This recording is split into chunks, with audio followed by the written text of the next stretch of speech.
Hello, আসসালামু আলাইকুম everyone. কি অবস্থা সবার? সবাই কেমন আছেন? এই তো আজকে আবার রান্নাবান্নার ভিডিও নিয়ে চলে আসলাম। তো এখানে হচ্ছে আমি গরু মাংস রান্না করব। হলুদ, মরিচ, ধনিয়া, জিরা, আদা, রসুন, তারপর পেঁয়াজ সব কিছু দিয়ে সরিষার তেল দিয়ে আজকে রান্না হচ্ছে। তো মাংসটা আমি বসিয়ে দিয়েছি। আসলে আমার হাত কাটা, অন্য সময় আমি হাতে মাখিয়ে তারপর বসাই, যেহেতু হাত কাটা আজকে আর হাতে মাখাইনি, সব কিছু দিয়ে চুলায় বসিয়ে দিয়েছি। আর এই তো এখন হচ্ছে নাড়াচাড়া করে দিচ্ছি। সাফার বাবা আজ রাতে চলে যাবে কক্সবাজার। তো আম্মু আর ইরাকে বলেছি রাতে আমাদের সাথে এসে থাকার জন্য। মুক্তা আপু আসতে পারে, সেও বলতে পারছি না। আপু যদি থাকে তাহলে আসবে। তো ভাবলাম একটু গরু মাংস রান্না করি। তো এটা হচ্ছে এখন আমি একটু ঢাকা দিয়ে দিচ্ছি। এদিকে কচু শাক রান্না করব, সেদ্ধ করে নিয়েছি। এই দেখুন, সেদ্ধ করার পরেও কতটা পানি বের হয়েছে। এভাবে করলে আর গলা চুলকাবে না। এখানে বাচ্চাদের জন্য আমি একটু চিকেন ভেজে দিব। তো বুকের মাংসগুলোকে এভাবে কেটে নিয়েছি। ওদের স্কিনে একটু প্রবলেম, তো ওদেরকে হচ্ছে গরু মাংস দেওয়া যাবে না। সামান্য পরিমাণে একটু আদা রসুন এখানে আমি দিয়ে দিচ্ছি। কিছুক্ষণ ম্যারিনেট করে রাখবো, দেন ভেজে দিব।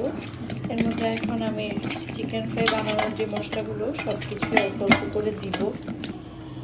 সামান্য পরিমাণে একটু সয়া সস দিয়ে দিলাম। যেহেতু ভাত দিয়ে খাবে, তো ভাবলাম যে একটু তান্দুরি মশলা দিয়ে দিই। ভাত দিয়ে খেলে তান্দুরি মশলা দিলে মজা লাগবে, চিকেন ফ্রাইয়ের মতো আর ভাজবো না। তো এটা এখন ভালো করে একটু মাখিয়ে দিচ্ছি।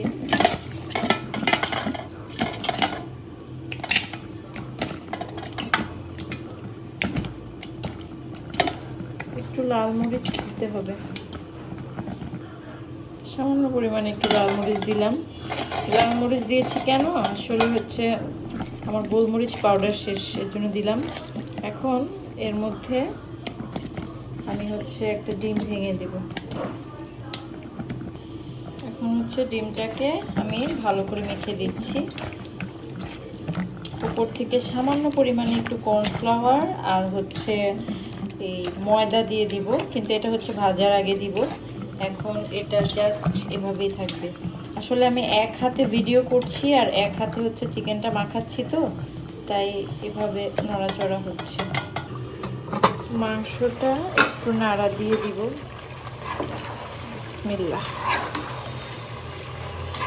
মাংসটা আজকে আলু দিয়ে রান্না করব।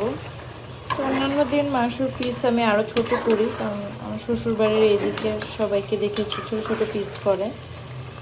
আর আমার মায়ের বাড়ির এই সাইডে হচ্ছে সবাই বড় বড় পিস করে। তো একটা আম্মুরাই আসবে, তো ভাবলাম যে মোটামুটি একটু বড় করেই করি। এখন এটা হচ্ছে ঝিমা আছে, সেদ্ধ হবে। যেহেতু মাংসের সাথে অনেক চর্বি আছে, দেখেন অনেক তেল বের হচ্ছে মাংসের ভিতর থেকে। তেল, চর্বি, পানি সবই বের হয়ে যাচ্ছে। গরু মাংসটা আমি একটু সময় নিয়ে রান্না করি, যত ভালো সিদ্ধ হবে তত মজা। এখন হচ্ছে আমি কচুটা রান্না করব।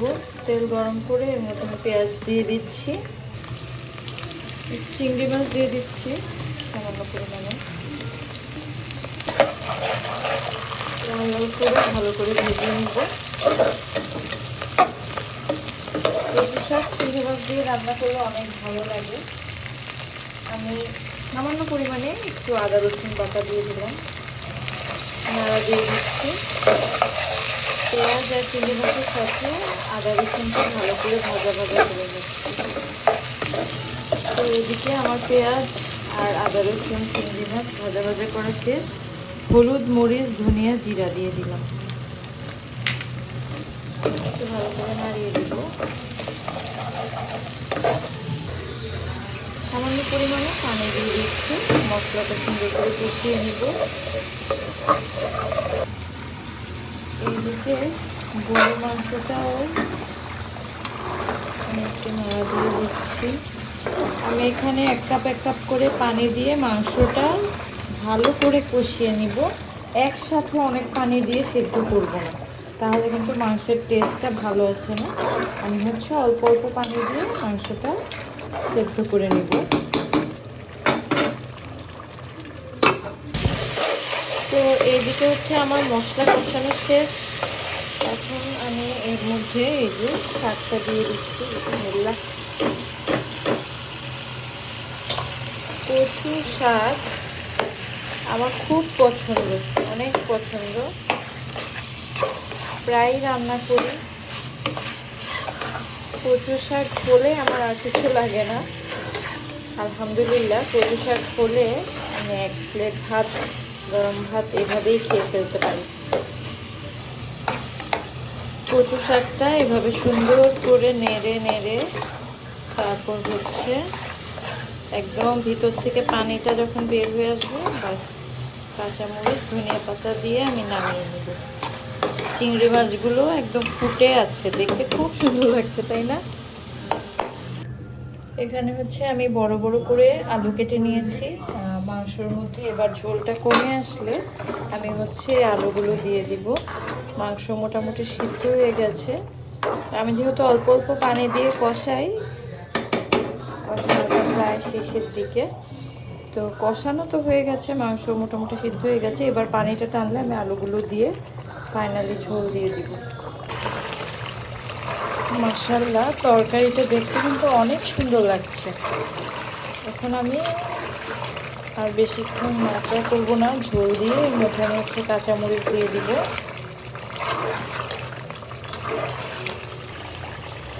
ঝোল দিয়ে দিচ্ছি।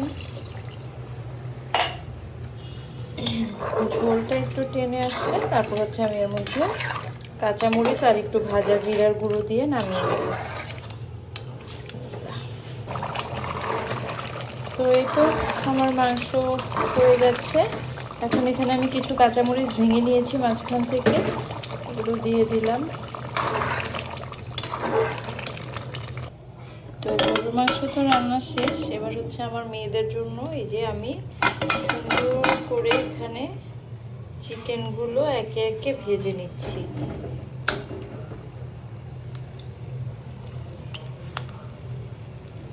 এগুলো হলে ওদের আর কিছু লাগে না।